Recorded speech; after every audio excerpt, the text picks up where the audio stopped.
Hello friends, स्वागत है आप सभी का आज के इस नए वीडियो में। ये क्वेश्चन आप समझ रहे होंगे कोऑर्डिनेट ज्योमेट्री का है, जिसमें हम लोग यहाँ पर डिस्टेंस निकालना सीखेंगे। यहाँ पर हम सबसे पहले डिस्टेंस का फॉर्मूला लगा देते हैं। आपको सबको डिस्टेंस का फॉर्मूला पता है। पी क्यू इसलिए लिख रहा हूँ क्योंकि पी और क्यू के बीच की डिस्टेंस फाइंड करनी है। यहाँ पे फॉर्मूला क्या होता है आप सबको पता होना चाहिए कि x2 माइनस x1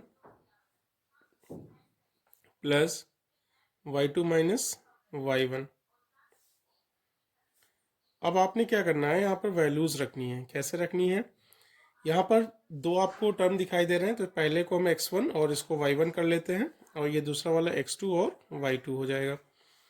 अब x2 यहाँ पर आप देख रहे हैं माइनस a कॉस अल्फा है, माइनस यहाँ पर x1 जो है वो है a साइन अल्फा है, स्क्वायर कर देंगे।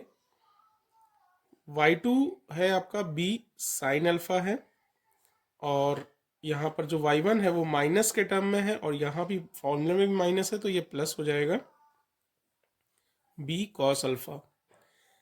अब स्क्वायर यहाँ लगा देंगे। अब आपको ध्यान से यहाँ पर समझना है अगला स्टेप। यहाँ पर माइनस ए है, यहाँ पर माइनस ए है, हम दोनों से माइनस ए कॉमन लेंगे। तो जब आप कॉमन लेंगे तो ये माइनस ए है और यहाँ स्क्वायर है, तो माइनस ए का स्क्वायर बाहर आ जाएगा, कॉमन आएगा, तो वो आएगा ए स्क्वायर, क्योंकि माइनस का स्क्वायर करने पे वो पॉजिटिव हो जाएगा।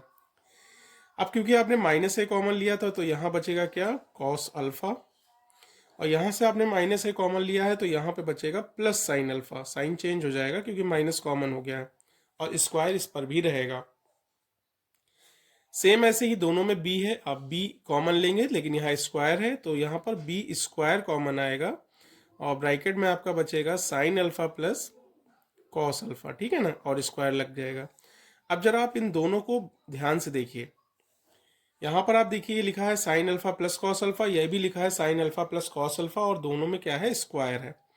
तो अगर दोनों टर्म सेम है और स्क्वायर भी है, तो हम इनको कॉमन ले सकते हैं। तो हम यहाँ पे इनको लिख सकते हैं sine alpha plus cos alpha. अब अगर आपके दिमाग में क्वेश्चन उठ रहा है कि यहाँ कॉस अल्फा और साइन अल्फा है, तो देखिए प्लस में टर्म्स को हम आगे पीछे लिख सकते हैं, क्योंकि 2+3 या 3+2 बात एक ही है। और यहाँ पर हमने sine alpha plus cos alpha लिखा है, आप चाहो तो cos alpha plus sign alpha भी लिख सकते हैं।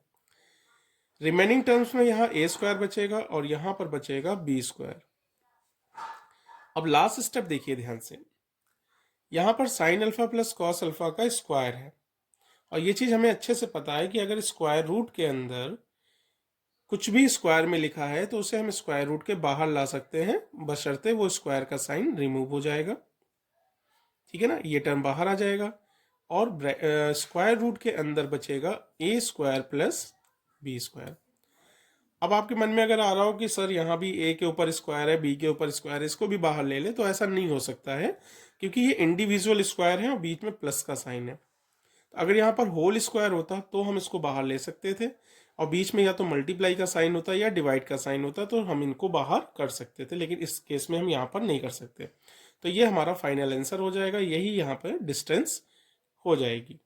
तो 2 नंबर का क्वेश्चन पूछा जा सकता है बोर्ड में, तो प्लीज़ इसको प्रैक्टिस करिएगा। क्वेश्चन ना समझ में आया हो, दोबारा वीडियो देखिए, इसको समझिए, और अच्छे से इस टाइप के क्वेश्चंस की प्रैक्टिस करिए। मिलते हैं अगली वीडियो में, तब तक के लिए जय हिंद।